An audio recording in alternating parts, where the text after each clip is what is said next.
Well, folks, trail cams, and on this channel we've been talking about doing a budget-friendly trail cam review, targeting kind of the public land guy that may lose a few trail cams, needs a little better performance because he cares about the caliber of deer he's after. And I think I got the data. I think it's time to see what we got. Dude, it literally just said 100%. All right, now we're up and running. So, you know, I wanted to make this video, and I think it's important to lay kind of the parameters and what I've done here. So all the cameras that I've reviewed for this video have been bought within the last 2 years, so they're relatively new. And, you know, these are cameras that we ran this year and kind of took notes on. We would swap batteries and SD cards to kind of hunt with these cameras versus guys that throw them out back and don't really hunt with them, because I just really wanted to give it that real world type test, if you will. Because when you test a camera in the backyard on, say, like a corn pile, all those deer are going to be nice and close. It's a good sideways, you know, eye level profile. We're hunting with these cameras, and on public ground we elevate them a lot of times. And when you have a buck that maybe is at a distance, you're like, oh, you know, is he 110 or is he 125? Like, you know, you're trying to gauge a little bit more when you're actually hunting with these cameras, trying to determine shooters, trying to really pull all the information essentially from the trail cams as you're using them. So, you know, I wanted to lay that groundwork. That's kind of some of the stuff that we've done with them. Really starting to deploy this year, early June, or it was really May-ish, because I had a baby in June, so I was getting them out kind of early. So we got a lot of experience with this, and so this isn't just a straight shoot from the hip. I tested all these cams in the backyard. No. This is legit hunting, real world test. And, you know, something that we are seeing a true benefit on the public land is volume shooting, meaning putting out a lot of cameras. So a lot of companies are now coming to market on Amazon with cheaper versions, and I really need a little bit of performance. So my budget camera is going to be somewhere under $100, but I need a few key features, and I need them to function for information. So without, you know, much more said, let's get to the reviews. And starting off, we got this Browning guy. This is like their, I think, dark Black Ops model camera. Very small profile cam, like that about it. As far as operation, and when I say the word operation, this means set this thing up in the current settings, time and date, 3-shot burst, 4-shot burst, video mode. Operation of this camera, 10 out of 10. It works every time. There's no, oh, I thought I put it to video mode and I got photos.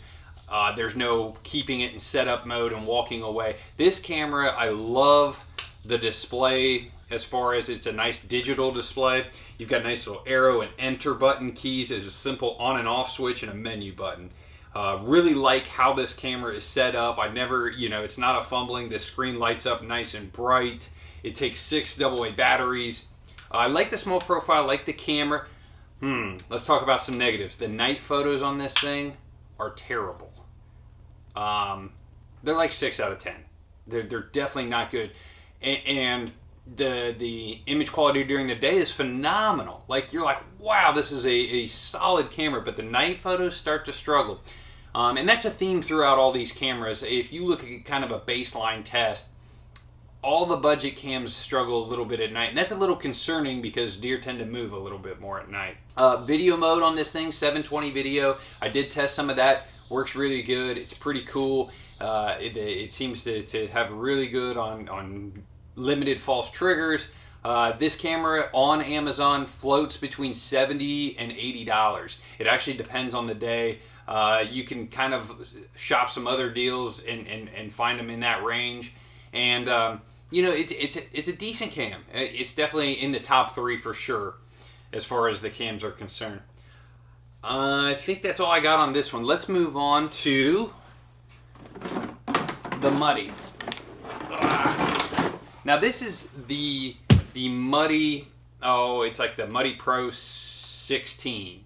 And they actually do make another version of this. Now Muddy, when they first came out with cameras like the Muddy Pro 8 or 10 a few years back, they struggled. You can read plenty of forum posts on it, and it's very clear it struggles.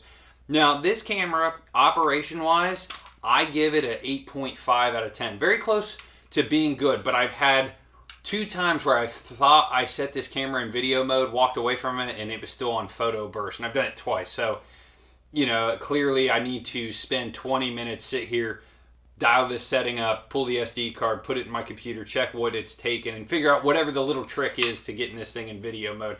The video's 720. It's okay. I like the menu arrow operation here. Pretty easy to enter your setup. There's no like setup mode that you know you could leave it in and not get your information. It's always seeming to gonna function. This camera is $55 occasionally with like Duracell batteries. So this one you can find on a steal. I like the smaller profile. It is one solid color. Something I started doing late in the year is I was actually touching up some of this just with some olives and darker greens just to give it a little more breakup, and also touching up my mounts because I felt like they kind of stuck out being all one solid color. The theme of this camera works okay during the day, like somewhere around a 7-ish out of 10. Occasionally if the deer's moving quicker, it gets a little blurry. Nighttime operation, it has limited lights as far as brightness, and if you have any sort of branch or tree in the foreground, it seems like it gathers all the light and bounces it back, and you don't get stuff at a distance, I would say, at night. Seems to have decent as far as like not at false triggers unless you get a leaf to blow in front of you, but like solidly picking up information. I know they make a slightly better version of this camera, but it is significantly more expensive. I want to say it's the Pro 24, and they put more lights in it, and obviously a little bit better operation, but it tends to stay above $100, and so I haven't got my hands on that one at all yet. Let's move on here. Oh, yeah, we got a few stealth cams. We can toss these in here. This is the Z series. Don't buy this thing. It's small, it's affordable. The Z series in general from Stealth Cam seems to not be as good as some of the other Stealth Cams I've had going back to like the G30s. You know, Stealth Cam has the preset modes, Q1, Q2, Q3. Sometimes those are nice. It's like, you know, one's a 3-shot burst every 30 seconds, and then you can get to some video settings and stuff. But this thing just operationally and airs with it. I can't put this one in the top 3 for sure. I've got another Stealth Cam here that is a, I think it's like an N30. N30?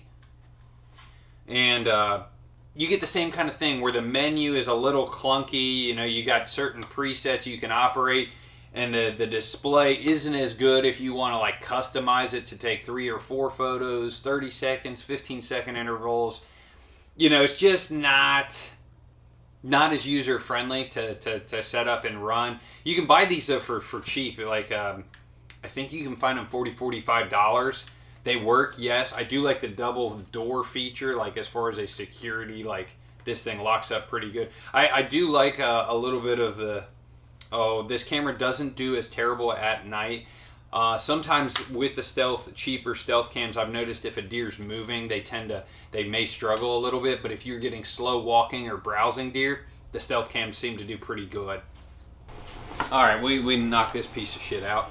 This is the Spy Point Spy Point from Camo Fire. It's like the Security 10 or something like that, or Security 12. Dude, Strike Force 10. So I'm going to pause this video here because I forgot to mention something. That the Spy Point Camo Fire $65 special looks like an awesome deal, and I forgot to mention this. It shows a SanDisk SD card with some Energizer battery. No, you get some junk Spy Point SD card, and the batteries were not great. It's a piece of shit. Absolute worst money I have spent on hunting gear in a long, long time. We have... I didn't say this at the beginning, but we have multiple cameras of these different models, like two of each, just to kind of get a good base. And we could not get out of the 3 or 4 Stealth Cam Strike Forces. None of them work. None of them work for shit.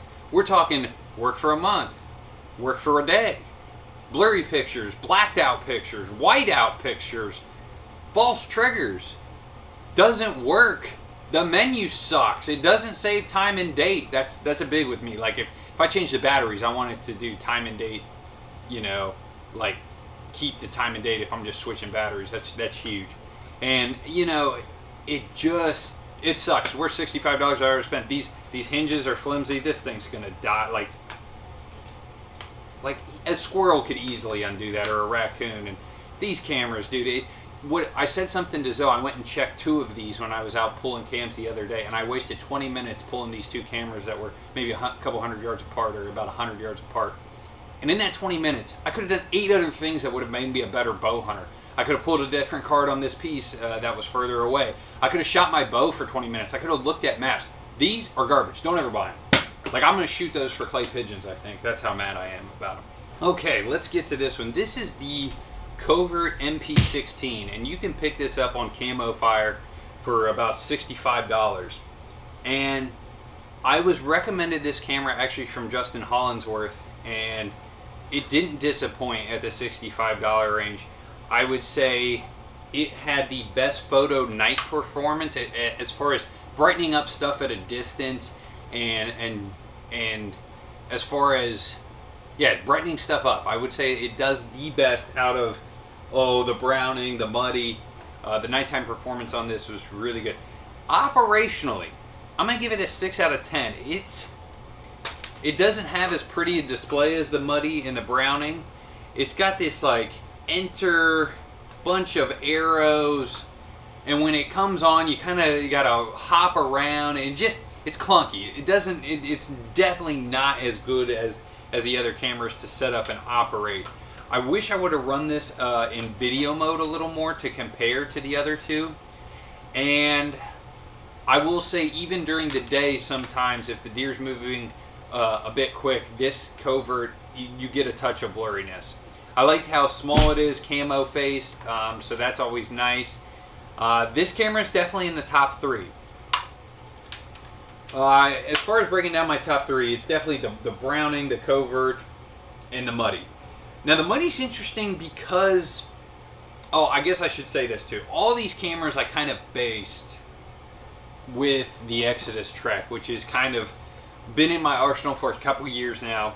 Obviously it's a little bit bigger profile, solid color. I actually will start coloring these up, but you got good door, like as far as like when this thing shuts, it's secure. When I walk up to an Exodus Trek, I know it's operating. I have less errors with them. You know, you look at the guys behind the brand, they're good dudes. They've got a great warranty on the product. I will say this. These cameras are a touch more expensive. You know, they just had a sale where they were like $110, which is the best I've seen as far as a price. My only hiccup with the Exodus, menu's phenomenal, nice enter button, nice screen, you clearly know what you're doing. The setup bar here, when you set this camera up, I am so terrified I'm going to walk away from this in setup mode and not flip it to on. That's my only hiccup with this camera. But this is kind of the baseline. And at the $110 mark, you can see the difference between these other cams. But this is about budget-friendly cams, so let's get to the top 3 and break these down as far as my thoughts around them. I obviously, my top 3, the Browning, the Covert, and the Muddy. Price-wise, that Muddy is tough to beat at $55 with a pack of Duracell batteries. And I just like the way it operates. The Browning is the most expensive of the bunch. Takes the best daytime images, and the video's pretty good. I will say though, going forward, and I am seeing this Covert, $65, so it's 10 more than the Muddy, but the nighttime performance is very, very good. You can't find this Covert as much anymore on Camo Fire. You can't find it on the used sites as much as you used to. It's the MP16. You can find some of the other models that Covert has, but they're a touch more. Ooh, I don't think you can go wrong. If you want nighttime inventory that's a little better, you go with the Covert. You want a little more performance, maybe if you're going to buy 5, 6 of these bad boys. And I should say this, I ran about 18 cameras personally this year. The most I've ever ran. Zoe ran another 4 or 5 on top of that. Dave ran another 6, and Andy like 3. So we had our hands on some cameras this year. So yeah, I think these two, whatever you find on sale. I'd be interested to see the video mode on this bad boy, but that Muddy consistently shows up in sales. You get the batteries with it. It's a little better menu system, and if you're just running photos, the only thing you got to do is get this thing a touch closer on the trails, I would think, and that's a decision you got to make when you're in the timber or when you're setting this thing up. Hey, this is the Muddy cam, struggles a little bit at night, let's get it, you know, if you're debating between a tree at a distance from a trail or a scrape or whatever, you kind of got to take the closer tree just to make sure you get all your information. So yeah, that Muddy's definitely up there for that price of 55 bucks.